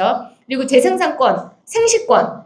생식권 하면 임신과 출산과 관련된 권리지만요. 엄밀히 말하면 임신과 출산 안에 낙태의 권리도 이 안에 다 포함이 되는 개념이거든요. 재생산권, 생식권이라는 게 이제 괄호 안전한 낙태라고 얘네들이 계속 얘기하고 있고요. 성적 지향, 젠더 다양성, 그리고 다양한 가족. 여기서 말하는 다양한 가족은 동성 가족 아니면은 뭐 그런 우리가 우려하는 그런 공동체도 다 다양한 가족이라고 하고 있고, 배제된 내용은 뭡니까? 절제와 책임은 얘기하고 있지 않습니다. 생명 존중에 대해서도 논의하지 않고요. 전통 가족. 남녀가 결혼해서 가정을 이루는 거예요. 그런 가족에 대한 소중함에 대해서는 충분히 논의가 되고 있지 않다라는 거예요. 근데 이제 문제는, 그래서 제가 헌장기구 잠깐 말씀드렸고요. 조약기구 조금 제가 설명을 드리기 조금 길어지는데, 이거를 제가 큰 그림을 여러분이 들으시면 나중에 이제 이해가 다 되실 거라고 제가 믿는데, 조약기구는 뭐냐면요. 우리가 조약을 이렇게 많이 맺었어요. 경제사회 문화적 권리 규약, 시민적 정치적 권리 규약, 인종차별 철폐 규약, 여성차별 철폐 규약. 이게 다 우리나라가 유엔과 맺은 규약입니다. 근데 협약을 체결을 하잖아요. 그러면 협약만 체결하고 끝이 아니에요. 협약을 체결했다는 건 우리는 이행을 해야 된다는 뜻이거든요. 이행을 했으면 누군가는 이행을 했는지 안 했는지 감시를 해야 될 거 아니겠습니까? 모니터링을. 그래서 이 위원회들이 바로 이행을 감시하는 기구입니다. 그래서 그런 협약이 딱 맺어지면 동시에 위원회가 결성이 되는 거예요. 이해가 되시죠? 그래서 주기적으로 5년에 한 번씩 이제 그 협약을 맺은 회원국들한테 보고서를 내라고요. 얼마나 협약대로 이행을 했는지 한번 보고서를 내세요라고 하면 유엔에서 그 보고서를 보고 최종 견해를 우리의 나라에게 보내줍니다. 네, 이 위원회들, 근데 제가 빨간 표시를 한 이 위원회가 다 문제되는 위원회예요. 그러니까 기구에는, 조약에는 써있지 않은 내용을 이 위원회들이 조약의 내용을 막 확대 해석하고 왜곡 해석하는 어떤 그런 역할을 하는 데가 바로 위원회입니다. 이 위원회에 다 이제 우려하는 전문가들, NGO 단체들의 대표들, 이런 사람들이 여기 다 들어가 있습니다. 그래서 제가 몇 가지 예를 좀 보여드리려고 하는데요. 조약에는요, 어디에도 젠더라는 용어가 들어있지 않아요. 어느 조약에도 젠더라는 용어 들어있지 않고 생물학적인 성이라는 섹스라는 용어만 들어있거든요. 근데 위원회에서 얘네들이 최종 논의를 견해를 보내고 보고서를 쓰면서 은근슬쩍 거기다가 젠더라는 용어를 넣기 시작을 하더라고요. 그러다가 나중에는 성적 지향이라는 용어도 같이 넣기 시작을 하더니 이제는 2003년도부터는요. 이들 전체적으로 공통적으로 다 우리나라에 포괄적 차별금지법을 제정하라고 이제 밀어붙이기 시작을 했습니다. 거기에 성적 지향이라는 용어도 넣어라. 그래서 포괄적 차별금지법을 제정하라고 지금 밀어붙이기 때문에 우리나라가 지금 어쩔 수 없이 지금 만들 수밖에 없는 그런 쪽으로 가고 있는 거예요. 그러니까 보수 정권이 있을 때는요. 이건 사회적인 합의가 안 돼서 그래서 속도가 굉장히 늦어요. 안 하려고 하죠. 최대한. 그런데 이제 지금처럼 이렇게 정권이 이렇게 이상한 이제 좌파 정권이 들어서면요. 이게 지금 세계적인 흐름이구나 하면서 그냥 엄청나게 밀어붙이는 거죠. 속도가 가속화되는 거죠. 그러니까 이게 솔직히 속도의 차이다. 속도의 차이인데 이제 지금 이제 굉장히 이게 이제 막 몇 배속으로 굉장히 빨리 가고 있는 상황이다라는 걸 여러분이 아시면 되겠습니다. 그래서 제가 하나 지금 뭘 보여드리려고 했냐면 이거는 사회권 규약에는요 성이라고 했을 때 이거는 영문으로는 섹스라고만 써 있거든요. 근데 그거를 위원회가 사회권 위원회가 2009년도에 뭐 일반 논평이라고 하나 논평을 냈어요. 조약이 워낙에 어떻게 보면은 모호하니까 구체적으로 설명해 주겠다 해서 논평을 냈는데 32번 한번 보세요. 그 위에 있는 2조 2항에 인정되는 그 기타의 신분, 여기 성 기타의 신분이라고 돼 있죠. 그 기타의 신분에 뭐가 포함이 된대요? 성적 지향을 포함한다 라고 해석을 해버리는 거예요. 어디에도 성적 지향이라는 용어가 교약에는 없거든요. 그냥 기타의 신분이라고 돼 있을 뿐이죠. 그리고 밑에 성 정체성 해놓고 바로 그 네 번째 줄에 트랜스젠더, 트랜스섹슈얼, 간성 이거 다 거기 포함이 되는 거다라고 이렇게 확대 해석을 하고 있다라는 거예요. 위원회들이. 그렇게 여러분이 아시면 되겠습니다. 그리고 자유권 규약에도요. 성별, 섹스라고 써 있거든요. 영문으로는 섹스라고 돼 있습니다. 그런데 요번에 2023년도에 자유권위원회에서 우리나라에 5차 최종 견해를 보냈는데요. 어떤 내용을 이렇게 써서 보냈냐면요. 한번 읽어보겠습니다. 제가. 당사국은 A. 성적 지향, 성 정체성에 기반한 차별을 구체적으로 금지하고 적극적으로 대처하는 법률 및 정책을 채택하여야 한다. 굉장히 구체적이죠. 그리고 또 B. 동성 간 성행위를 범죄를 규정하는 군형법 제92조 6을 폐지하여야 한다. 그리고 C. 동성 커플과 그 자녀를 위해서 민법 개정 또는 시민결합을 도입해라. 그 다음에 D. 성전환에 대한 법적 인정에 대한 접근성을 촉진해라. 그 다음에 E. 학생들에게 성 및 다양한 성 정체성에 관한 포괄적이고 정확한 그리고 연령에 적합한 정보를 제공하는 포괄적 성교육 프로그램을 개발해라. 그 다음에 F. 이거를 다 캠페인도 하고 공무원에게 교육을 해라. 굉장히 구체적으로 우리나라에 견해를 보내고 있습니다. 2023년도에. 그럼 우리나라는 어떠냐면 이런 견해를 딱 봤잖아요. 그러면 유엔에서 이렇게 얘기했는데 그럼 해야 되겠네? 막 군형법 92조 6 폐지하려고 하고 성교육 프로그램 막 그냥 열심히 하고 그렇게 되는 거거든요. 근데 제가 아까 전에 말씀드렸듯이 이거는요. 견해예요. 견해. 아까는 제가 법적 효력 있는 문서가 뭐뭐 있다고 말씀드렸잖아요. 규약. 그렇죠? 그리고 헌장. 이런 거는 법적 효력이 있어요. 근데 이런 거 이거는 적당히 무시해도 된다. 그냥 알겠습니다. 하지만 우리는 지금 우리 상황에 맞지 않아서 우리는 이대로 하지 않겠습니다. 하면 그만이에요. 근데 우리나라는 해야 되는 줄 알고 이거를 다 수용하려고 한다라는 것이죠. 그래서 그거를 우리가 알면 된다. 이거는 그냥 참고하고 넘어가면 된다라는 거죠. 근데 우리나라가 견해를 그대로 수용을 하는 케이스를 제가 말씀을 드리려고 하는데요. 이게 인종차별철폐위원회에서 2007년도에 어떤 공고가 한번 왔냐면요. 네 번째 줄 한번 보시면요. 우리나라에다 얘기하는 당사국의 현실에 더 이상 부합되지 않는 단일민족 국가 이미지를 극복하기 위해 적절한 조치를 취해라. 이 뜻은 뭐예요? 당신네 국가는 더 이상 단일민족 국가가 아니다. 그거야말로 인종차별이다라는 거예요. 즉 인종차별철폐위원회에서 얘기하는 거예요. 그러니까 단일민족 개념을 빼든지 어떤 적절한 조치를 취해라라는 거예요. 그러면서 그거와 관련된 인권, 의식 프로그램을 초중고 교육과정에 포함시켜라 라고 2007년도에 왔거든요. 어떻게 됐느냐. 네, 뉴스에 UN 한국 단일민족 국가 이미지 극복 권고 그러면서 그 밑에 초중등 교과서에서 단일민족 삭제. 이게 2007년도에 있었던 일인 거예요. 그러니까 그게 그대로 교과서에 반영이 돼버리는 거죠. 그러니까 이게 굉장히 위험하다는 거예요. 우리가 어느 선에서 리더들이 이거를 좀 분별을 해서 적당한 이게 돼야 되거든요. 그게 안 된다라는 게 이제 굉장히 큰 문제다라는 거죠. 네, 그 다음에 국제회의. 국제회의는 공식적인 회의는 아닌데요. 90년대부터 본격적으로 이런 어젠다를 이제 전 세계에 퍼뜨리기 위해서 UN 안에 전문가들이 회의를 막 열기 시작을 하는 거예요. 그래서 이게 다 지금 문제인데 어떻게 되냐면 회의에 모여요. 그러면 어젠다가 이제 딱 만들어지죠. 보세요. 90년대 아동 문제, 92년 환경 문제, 93년 인권, 94년 인구 문제, 95년 여성 문제 다 어느 이슈들을 가지고 어젠다를 가지고 논의를 하기 위해서 모인 거예요. 그때 이제 선언을 일단 선언문 발표하고 행동 계획 회원국들은 각각 이거를 위해서 어떤 행동을 취하세요. 막 그런 이제 행동 계획을 이제 거기서 발표하고 협의를 하고 협약을 맺기도 합니다. 근데 그 중에 제가 93년, 94년, 95년을 가지고 이제 말씀을 드리려는 게 우리나라에 직접적인 영향을 다들 미쳤거든요. 한번 보겠습니다.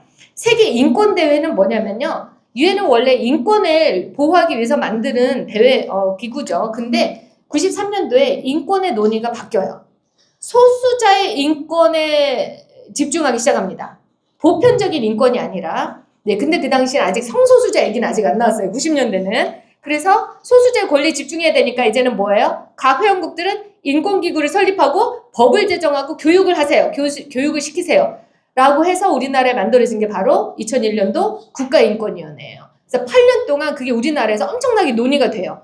근데 이제 보수 정권 때는 이거 안 된다. 어느 상권 어디에도 들어갈 수 없다. 행정부, 입법부, 사법부 어디에도 이게 속할 수 없는 기구를 어디다 만들려고 하느냐 하다가 이제 김대중 정권 때 국가인권위를 이제 밀어붙여서 이제 만들게 되는 거죠. 그 다음에 94년도 국제인구개발회의 때 이제 재생산권이라는 안전한 낙태에 대한 논의가 이제 본격적으로 등장을 하면서요. 이때 처음으로 아까 전에 말씀드렸듯이 포괄적 성교육이 필요하다라고 이제 논의가 처음 됩니다. 그러면서 우리나라 2008년도부터 본격적으로 포괄적 성교육이 이제 시작이 되는 거예요. 그 다음에 95년도에 여성대회 때는요. 안전한 낙태의 권리, 재생산권 안에다가 하나를 더 붙여요. 성적 자기결정권, 성권리. 네, 재생산권과 성적 권리도 다 여성의 권리다라고 주장한 회의고요. 그리고 그때 처음으로 섹스라는 용어가 아닌 젠더라는 용어가 공식 정책 용어로 채택이 됩니다.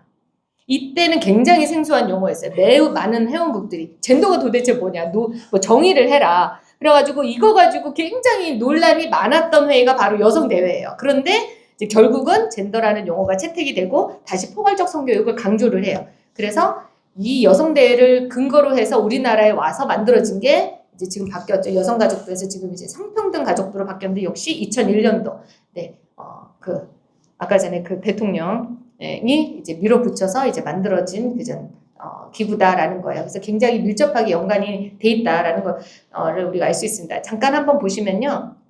굉장히 복잡하지만 하나씩만 좀 볼게요. 95년도에 세계 여성대회에 참석을 해서 우리나라 어떻게 법과 기구가 어떻게 이렇게 만들어지고 했는지 95년도에 오자마자 여성발전 기본법이라는 걸 하나 만들어요. 우리가 좀 발전을 위해서 우리가 노력을 해야지. 이때만 해도 여성발전 나쁘지 않아요. 근데 갑자기 2015년도에 그걸 대대적으로 개편을 하면서요. 양성평등 기본법이라고 바뀝니다.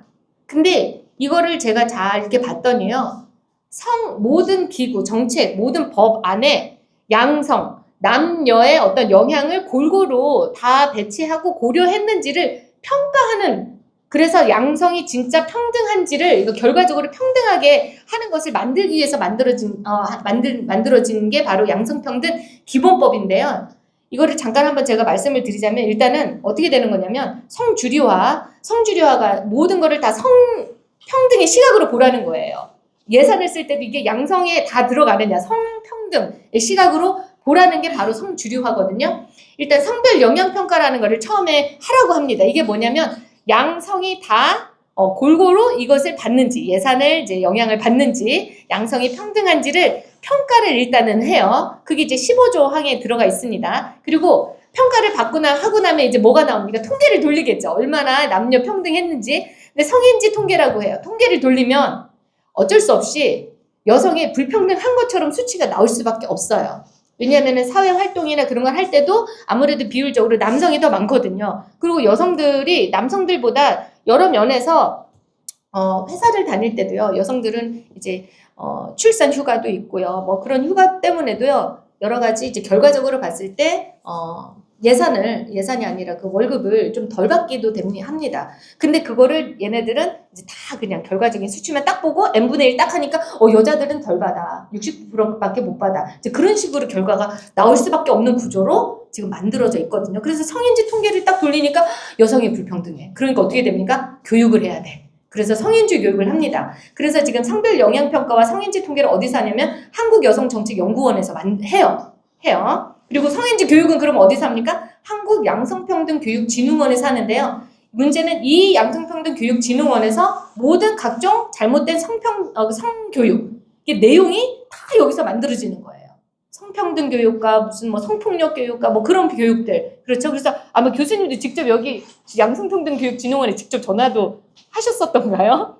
뭐 그 관련된 그 성교육 센터들이 많거든요. 그게 다 어디 속해 있냐면 양성평등교육진흥원에 다 속해 있어요. 그래서 이런 모든 성교육이 다 이런 걸 통해서 진행이 되는 겁니다. 거기다 들어가는 예산이 이제 성인지 예산이라고 해서 어마어마하게 성인지 예산이 들어가고 있죠. 근데 이런 것들을 다 컨트롤하는 데가 바로 여성가족부, 성평등가족부예요. 그래서 장관이 이제 컨트롤 이게 지금 다 법으로 만들어져 있다라는 거예요. 그러니까 문제는요, 우리가 매장 여성가족부, 성평등가족부를 해체해도요, 양성평등기본법은 돌아갈 수밖에 없게 돼 있어요. 여성가족부가 없어진다 하더라도 이거는 여성가족부와 성평등가족부와 상관없이 돌아갈 수밖에 없게 만들어져 있다. 그래서 지금 결국은 처음에는 위원회로 시작이 됐다. 여성부, 여성가족부, 여성부, 여성가족부가 지금 현재 성평등가족부까지 지금 이렇게 온 거다. 95년도 여성대회. 그게 이제 뿌리다라고 여러분이 아시면 되겠습니다. 네. 그러면요. 제가 조금만 더 넘어가서 몇 가지만 더 보여드릴게요. 지금 혹시 지속가능 발전 목표라는 걸 혹시 들어보셨나 모르겠습니다. 아까 전에 국제회의에서 각종 여러 그 이슈를 가지고 회의를 했잖아요. 국제대회를. 그죠? 아동대회, 여성대회, 인권 뭐. 근데요. 이거는 뭐냐면 그거를 다 갖다 모아놓은 거예요. 따로따로 대회 하지 말고 1번부터 17번까지 여기 기후, 뭐 환경 다 넣어놨거든요. 이거를 2020년부터 2030년까지 2030 SDG라고 하거든요. 30년까지 다 실현해라. 라는 거예요. 근데 여기 보면은 뭐 그럴듯해요. 빈곤 퇴치, 기하 종식, 건강과 웰빙, 양질의 교육, 성평등 이게 좀 문제죠. 근데 이것만 문제냐? 불평등 감소는 차별금지법 제정하라는 거고요. 양질의 교육에는 성평등 교육과 인권 교육과 그런 걸 다 하라는 거거든요. 그래서 제가 이제 아까 전에 말씀을 드리려는 게 건강과 웰빙 어떻게 실현했는지를 어떻게 수치화하느냐는 거예요. 봤더니 얘네들이 그 방법이 있어요. 피임을 얼마나 충족시켰는지, 그리고 성재생산 건강 서비스, 낙태 서비스, 그렇죠? 성교육 그런 거 얼마나 잘했는지 이런 것들이 다 점수화돼서 낙태 서비스 제대로 제공해서 그럼 높은 점수가 나올 수밖에 없게 만들어져 있다라는 거예요. 성교육 제대로 돼서 포괄적 성교육했어? 그러면 높은 점수가 나올 수밖에 없게 그렇게 구조가 만들어졌다라는 거예요. 그리고 여기서도 성평등이라고 했지만요.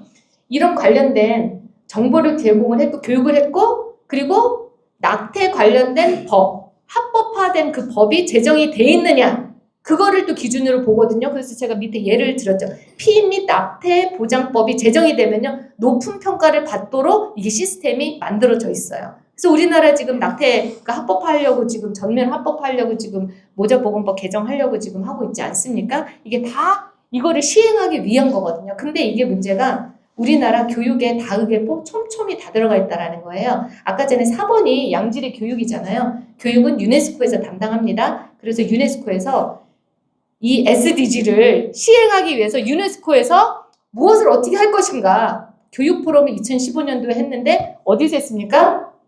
네, 교육에 2등 가면 둘째 가면 서러운 우리나라 인천에서 유네스코에서 교육 포럼을 세계 교육 포럼을 열었어요.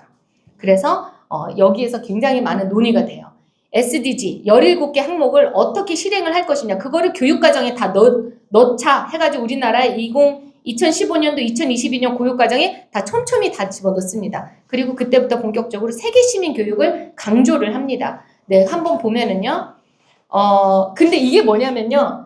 이제 SDG가 굉장히 문제가 많잖아요. 근데 많은 회원국들은 문제가 많은데 말도 못하고 가만히 있는데 미국은 2025년 작년에요. 미국은 UN 지속 가능 발전 목표를 공식적으로 거부하고 규탄했다는 거예요. SDG 그 회의에 와가지고요. 규탄을 한 거예요. 거부한 거예요. 우리 그거 안 지킨다. 우리는 여기서 탈퇴한다. 라고 얘기를 했어요. 네, 그러면서 밑에 뭐라고 했습니까? 밑에 두 줄. SDG 전반에 깊숙이 스며들어 있는 젠더 및 이 기후 이데올로기에 대해 뒤늦었지만 명확한 노선 수정을 단행했다. 그래서 우리는 빠지겠다. 그래서 지금 트럼프 행정부 때는 이제 이거에서 빠지기로 이제 결정을 한 거죠. 네, 근데 그거를 우리나라는 지금 이렇게 2015년도 이후부터요. 우리나라 교육과정에 이거를 촘촘히 다 박아 넣었다라는 거예요.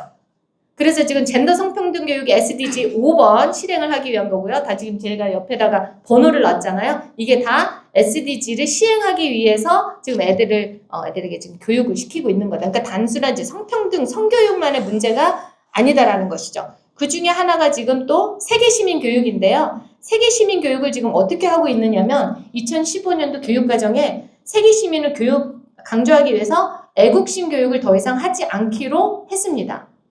그래서 초등학교 도덕교과서에서 애국심 단원이 사라졌다고 지금 혹시 김정우 교수님도 여기 자교모에 같이 안 계셨나요? 이대 그 도덕 전 교수님이신데 지금 퇴임하셨는데요. 작년까지. 이분이 이거를 이제 발견하고 그때 글을 하나 쓰셨거든요. 그래서 보시면요. 2015년도 교육과정 3학년 초등학교에 나라사랑이라고만 해놓고 애국심이라는 용어가 빠지는데 그게 문제가 아니라 그 밑에 보시면요. 국가라는 용어를 뺐대요. 이게 무슨 뜻이냐. 원래는 세 번째 네모 사회, 국가, 지구 공동체와의 관계라는 표현이 들어있었는데 이제는 뭘로 바뀌었대요? 사회 및 공동체와의 관계라고 바꿔버렸다라는 거예요. 그래서 국가의 정체성, 아이들에게 어떤 애국심과 그런 것들을 이제 막 이렇게 허물어뜨리는 거. 그게 바로 세계시민 교육이다. 글로벌 정체성, 글로벌 시민의 정체성을 심기 위한 어떤 교육과정, 교육이라는 거죠. 지금 현재 그렇게 가고 있다라는 거예요. 그리고 현재 이거는 현재 2022 교육과정이라는 건 현재 2025년에 새로 2022년도에 교육과정이 나왔고 이걸 가지고 2025년도에 교과서가 바뀌었거든요. 근데 2025년도 교과서에 뭘 반영해서 쓰라는 거예요? 성재생산 건강권리, 성적 자기결정권, 재생산권을 보건 교과서에 넣으라는 거죠. 근데 뭘 반영을 하라고 합니까? 참고로 하라고 했냐면 세 번째 줄에 WHO, 아동권리 협약기능위원회, 그리고 유네스코의 국제 성교육 가이드를 참고해서 집필을 하라는 거 나와 있고요. 부록에 봤더니 심지어는 94년도 인구대회, 95년도 여성회의, 거기 젠더 용어 나와 있고 막 하잖아요. 그거를 반영을 해서 교과서를 쓰라고 지금 여기 나와 있는 거예요, 지금. 이제 그런 식으로 지금 유엔의 영향이 굉장히 깊이 우리 여기 안에 들어와 있다라는 거죠. 그래서 그 결과 2025년 기술과정 중학교 1학년 교과서에 어떻게 시작이 됩니까? 성적 자기결정권은 헌법이 보장하는 국민의 기본권이다. 그렇게 지금 들어가 있거든요. 근데 솔직히 2022년도에 교수님도 그랬고 저도 그랬고 이거 교육과정 우리가 이제 막느라고 굉장히 막 가서 싸웠거든요. 성적 자기결정권 빼라. 이거 삭제해라. 젠더 삭제해라. 막 해서 열심히 싸웠는데 결국은 어디까지 우리가 얻어냈냐면 그래 성적 자기결정권은 적극적으로 하는 권리가 아니라 우리가 보호하는 그런 권리로 우리가 이렇게 정의를 수정하자라고 해서 교육위원회에서 그렇게 최종 결정이 났어요. 그러면 결정이 났으면 그거를 반영해서 교과서가 집필이 됐어야 되는데 전혀 그걸 완전히 무시하고 그냥 어떻게 보면은 이제 그대로 그들이 원하는 소극적인 권리가 아니라 적극적인 권리로 그냥 완전히 그냥 넣어버린 거죠. 근데 이거는 지금 당연히 교과서에 들어가면 안 되는 내용인데 2025년도뿐만 아니라요. 2015년도에도 이렇게 들어가 있었어요. 그걸 우리는 빼려고 했는데 결국은 이 상태로 나온 거죠. 그래서 성교육 오늘 내용이니까 성교육 내용이요. 우리나라 교과서에서 어떻게 바뀌었는지를 제가 2017년도부터 이렇게 한번 좀 적어봤습니다. 성평등 용어 당연히 없었어요. 원래는. 근데 2015년도부터 본격적으로 포함이 됐다라는 거죠. 젠더라는 용어도 2015년도부터 포함이 됐고요. 그리고 섹슈얼리티 이게 지금 포함이 2015년도부터 됐는데요.